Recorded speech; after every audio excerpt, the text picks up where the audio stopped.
All right, everybody, welcome to another episode of the Philly Old Head Review. Today I have a special guest, Dr. Maasi Smith, Podiatrist. I'm going to let him give a little background on himself, his credentials, and we'll get into the interview. Sure. Well, watch who you calling old, man. So, a little bit about me. It's been a long time. Originally from North Jersey. I'm from the whole Essex County area, Brick City. Newark, New Jersey. Yeah.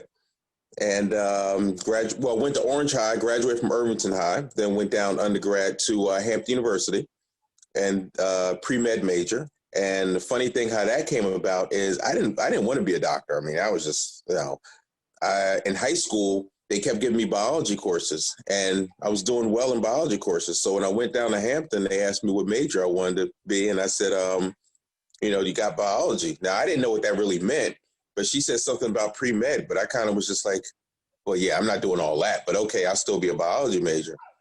And then everybody started applying to medical programs. And I was like, well, what else can I do with the biology major? And like, nothing really. You become a doctor or a teacher. So what's up?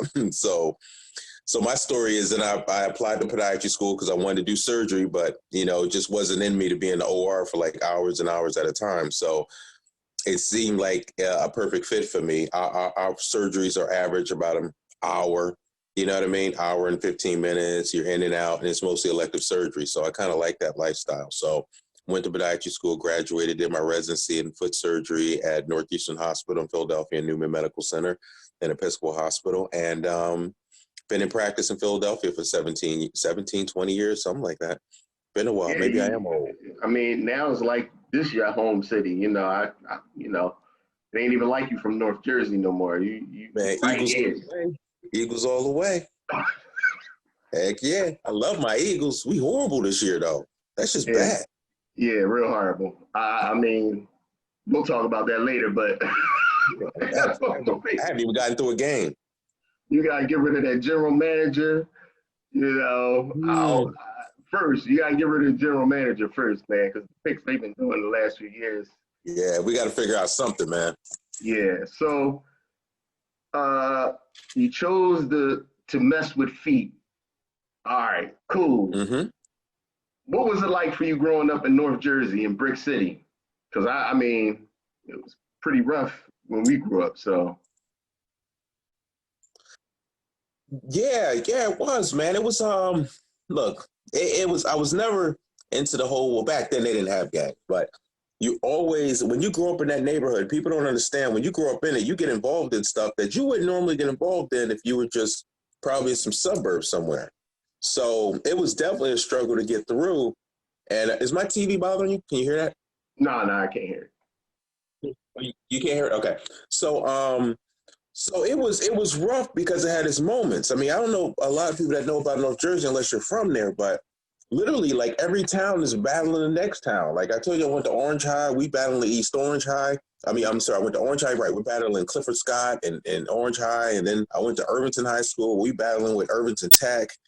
And it was rough, but through all that, the one focus that I had is I knew after high school, I was out of there. I got to go do something. And everybody kept talking about how college was the way to go. So I listened to my elders who sound like they were more knowledgeable than I was and made sure I didn't get in too much trouble and headed on to college. But it was rough, but I had great parenting.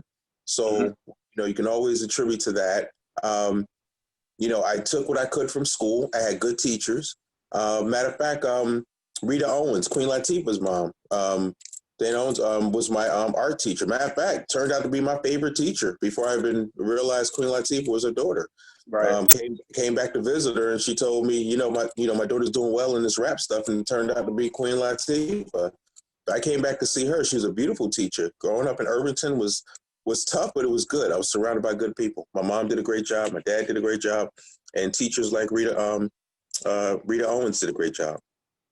Okay, so your family structure, you had both parents in the home the whole time?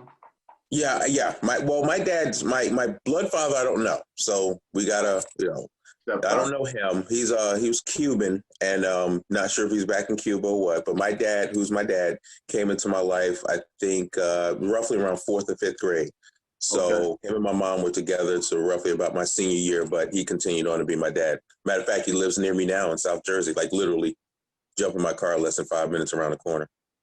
All right, cool. So you had that structure to keep you on Yeah. the right path. You know, mom, break out that belt if you got. The switches, yep. North Center Street, Orange, absolutely. The tree was right in front of the house.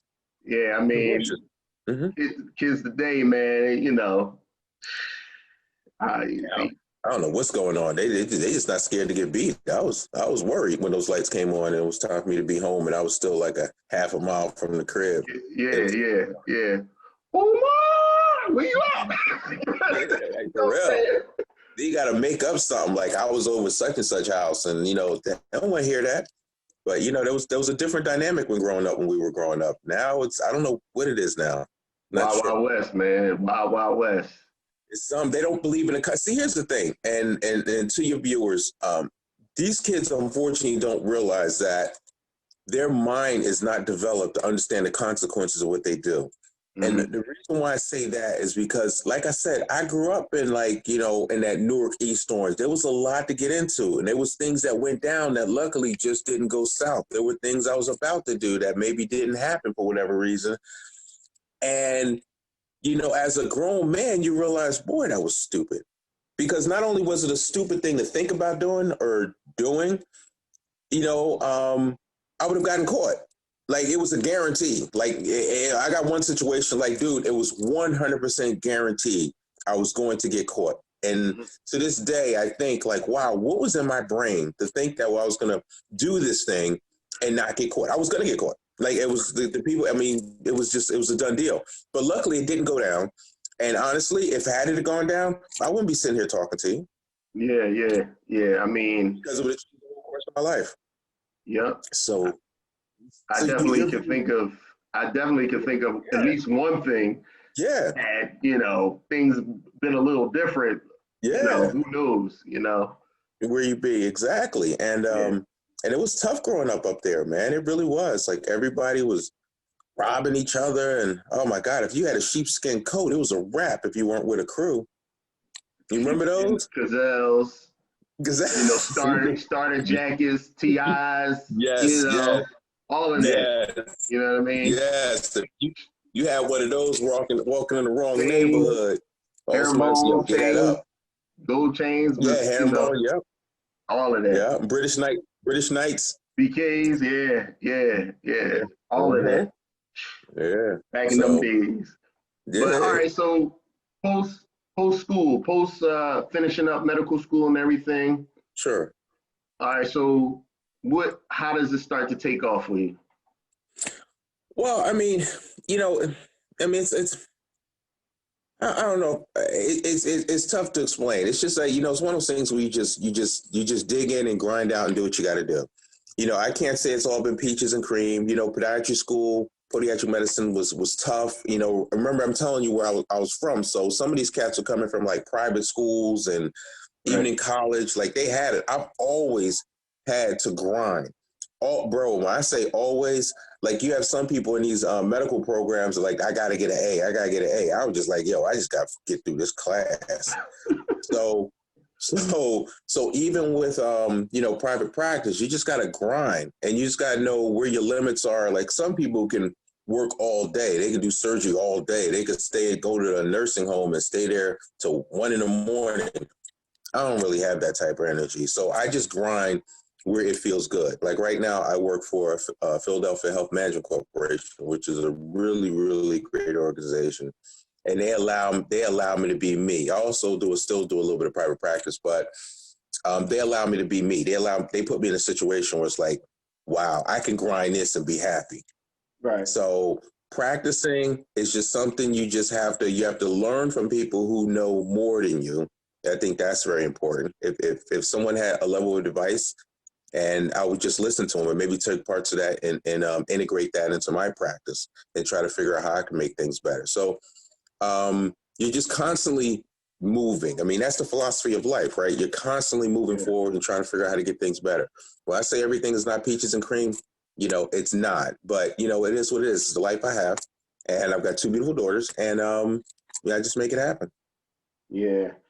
So now that you've gotten into private practice, and you mentioned the the other spot that you're working at, I've been a patient of yours. It's always been, like family, brothers, Yeah. What advice can you give to people who aspire to go down this route? Go to medicine? You know what? Just realize it's a true academic challenge, and you may not necessarily come from the best backgrounds in the world as far as academics. Because when I went to college, people knew stuff that I was like, "Well, how you know that?" And they'll be like, "Well, I learned it in school," and I was like, So academically, especially the audience you're probably reaching out to understand that doesn't matter. You put in the work, you will get the rewards. When I was going to, Temple School of Podiatric Medicine, they put me in a summer program. Well, 2 things. Before I went to college, they put me in a summer program before I even got into Hampton, because they were like, you know what, we like what we see. Your grades aren't necessarily the best in the world. If you come to this program, you can prove yourself. So I went in that program and bust my behind. Hampton had okay grades, decent here, decent there. So podiatry school is a medical program. So they have to prove that academically you can do it. So I had to go to a summer program there and got some of the best grades I ever got, because that's all I had, and got in. So the advice is,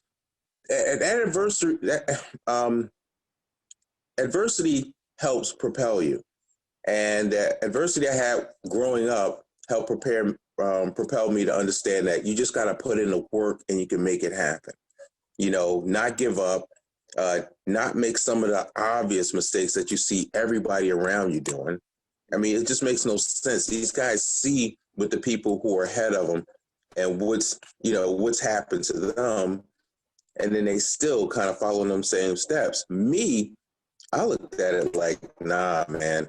I may smile with you and give you a pound and walk the streets with you, hang out a little bit. But when it came down to that other stuff, man, I stepped away. Not to say things didn't happen here and there, but generally I stepped away. So my advice to your crew is to recognize when there's trouble. Recognize when there's something that other people are going to do that you need to step away from, because that can definitely define the rest of your life. And when I mean I had a situation that would have defined me, oh, absolutely. Right. And it turned out, I turned out to be a pretty good guy and pretty good at what I do. And who would have thought? I mean, there are people that knew me back then and said, man, doctor, please. I'm not going to call him Dr. Smith. I mean, they would have never thought that would be my path. Now I hit the old neighborhood when I did years ago. This guy's got to, they don't have to, obviously, but now I'm Dr. Smith, Yeah. It's that level of respect. And that actually feels good based on where I came from and the things I saw and dealt with growing up, just as a teenager in the inner city. So I just say, if you put in the work and recognize that this is not forever. Like if you're a sophomore in high school and you going through it, dude, that's just a couple more years. Keep your head down, graduate, and walk away.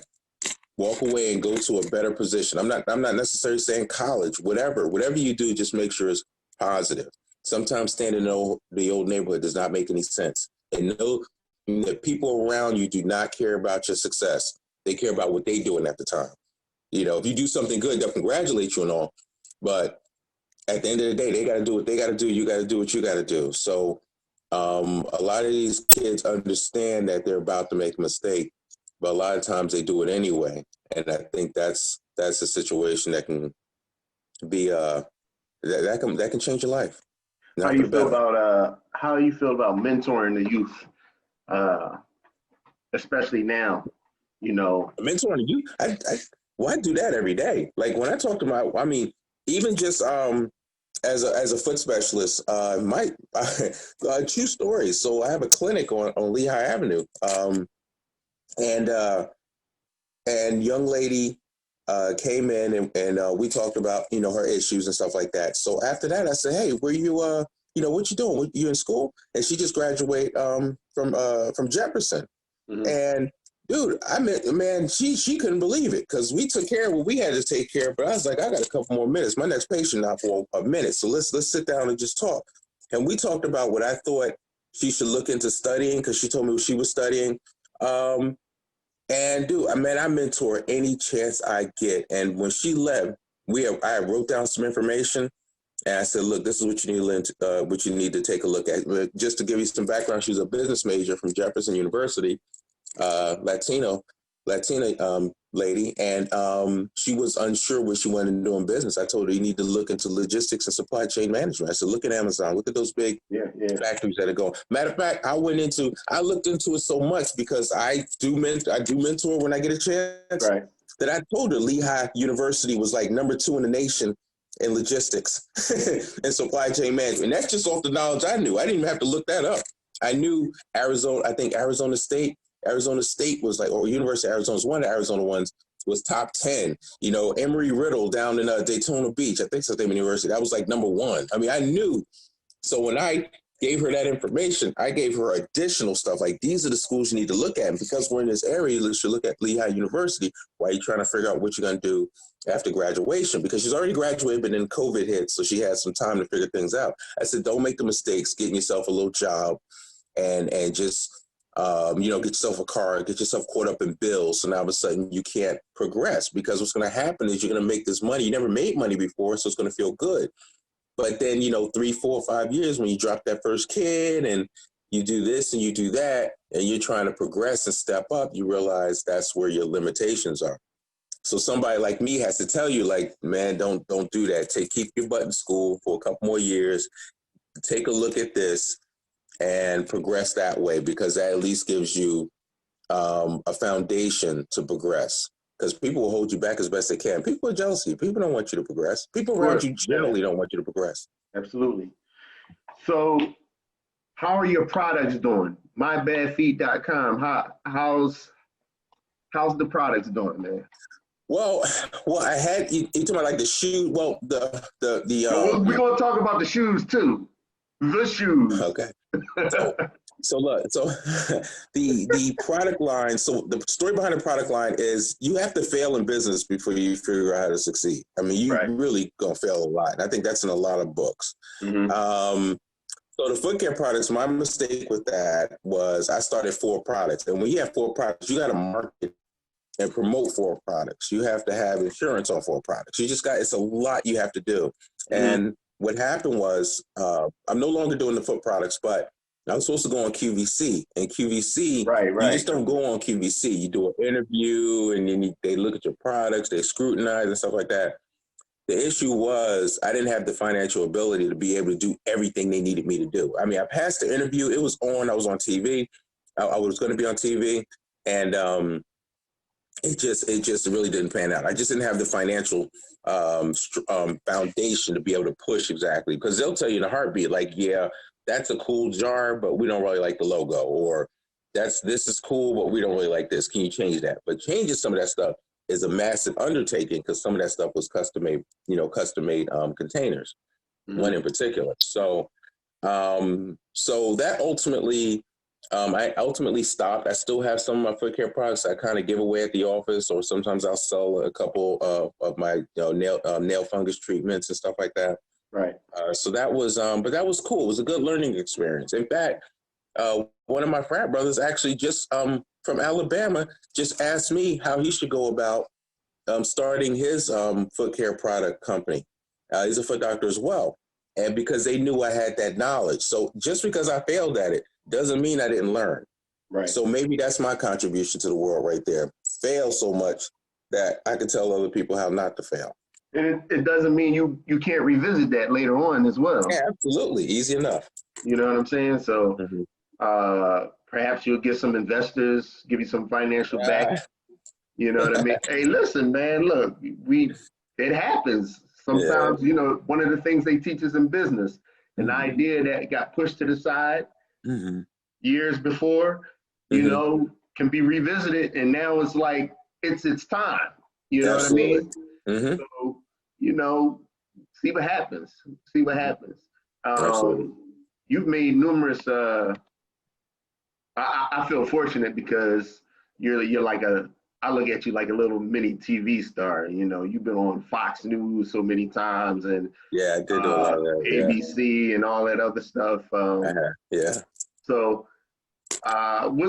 what does the future look like for you? I know you're still doing your practices and stuff like that, but I know eventually you want to venture off to something kind of laid back and still have that money coming in. So what is it looking like? You know me. You know me well, bro. Yeah, so with this COVID stuff, I started a PPE business. So Mm-hmm. Smith Medical PPE. So we've been trying to negotiate products. We sent like face shields down to Georgia. We sent the touchless thermometers, the ones that give you your temperature. You just wave your hand across them up to New Jersey. So that's kind of I'm kind of a serial entrepreneur. Yeah. I mean, I can't help not to try to do something. But this time is a little different because what I recognize is sometimes you need a really good support cast behind you that's Right. really into the business itself. So right now, my dad and my sister are really helping me get the product, get the products together and really maintain some sort of functional logistics for the business, and they're Right. really helping me. So, but let me retract real quick. So my sister is my dad's daughter from after him and my mom broke up. So she's like my stepsister. So Right. when I talk about growing up, so I was growing up as kind of like a single kid. Right. So right. I was the only child. So I just wanted to make that difference. When I say my sister, people may say, well, why didn't you mention her, something like growing up, but I was a single child. I'm 17 years older. So when I was going off to Hampton, she was just being born. Right. So, but right now she's my sister, love her all the same. So, and anyway, with my sister and my dad, I mean, they are really logistically really like helping us out and helping us grow. My dad's in corporate insurance. So some of his contacts and some of his knowledge and maybe some of his failings in the past are allowing him to apply his knowledge to the company that's really helping us. My sister, she's really smart and she takes care of our operations. And so that's what I realized. And I think all those years I realized that, I need help. I can't start a company, the foot care business, for example, even the shoe thing. Mm-hmm. It's difficult. You need a good support system. And most people do who are successful. Right. Obviously, people you trust. Yeah, absolutely. Absolutely. So the shoes, you got any left? Well, it's funny. I gave away a pair the other day. See, the shoes, I've always wanted to design shoes. I was trying to do a TV show called Walk This Way with Dr. Maasi. We're doing Fox News. I had a TV treatment and all that stuff. So there was a company that would allow you to design their shoes, but they had to accept you as one of their designers. I'm like, dude, I'm a foot doctor, foot surgeon. Come on now. So so they usually took, it was funny because they usually took like a week, whatever the period of time was. I don't remember exactly, but I think it was like a week to go through the approval process. I think I got an approval like that day within like 24 hours. I'm like, that makes sense. So I went on their platform, designed their shoes, and the shoes were okay. I made some decent designs. The problem was I ordered some, and as a foot doctor, I'm a little bit more critical probably than the average person. So I was like, yo, these aren't really that comfortable. Right. So I sent something and they were made in Italy. They were like, yeah, I remember. Yeah, they were handmade out of Italy. So basically, I mean, that was it. I designed shoes. I sold some. It was nice to have my logo, my name on them. And again, I'm a serial entrepreneur. Now, maybe if I had some other people helping me, we could have promoted more. I could actually design the shoes and put insoles in them myself. Oh, sorry about that. I could have put insoles in them myself, so I could have sold shoes and then sent insoles along with them to kind of supplement, and that would have been better. Yeah, I recognize that now. But the cool thing about the shoe thing is that hasn't gone away. My account is still there, so I can go in and design anytime I want. So that's the cool thing. Yeah, I went in there, probably less than a year ago, and was like, oh, let me play around a little bit. And I could put out a pair of shoes tonight if I wanted to. And people bought them, they bought them. And that's a good opportunity to have. All right. So if anybody want any handmade Italian shoes made by a foot doctor. I don't even know if I got the website no more, man. I think I got to come up with another. Oh, no, no. I used their website. That's right. It was linked. Yeah. So, we'll have that information down below, your contact information. If you looking for some new patients or whatever the case may be, we'll put all that information below. But I Sure. appreciate you coming on to talk with us today. Sure. We got to talk offline about some more, because we talked about business before. I got something else coming up. So we need to talk about that. And I think we could do something big and help the youth as well with this. So just give me to the first of the year and I'll know for sure how much, I'll be able to put down for, I'll let you know what the idea is. But anyway. That works. I'm Thanks telling for you, an idea, brother. you were trying to shoot me to one of your frat brothers down south before, but I think you'll like this one. You know what I mean? Okay. But I appreciate you coming on. Stay in touch. For everybody out there, like, subscribe, and share. Until the next time, this is the Philly Old Head Review. Thank you very much.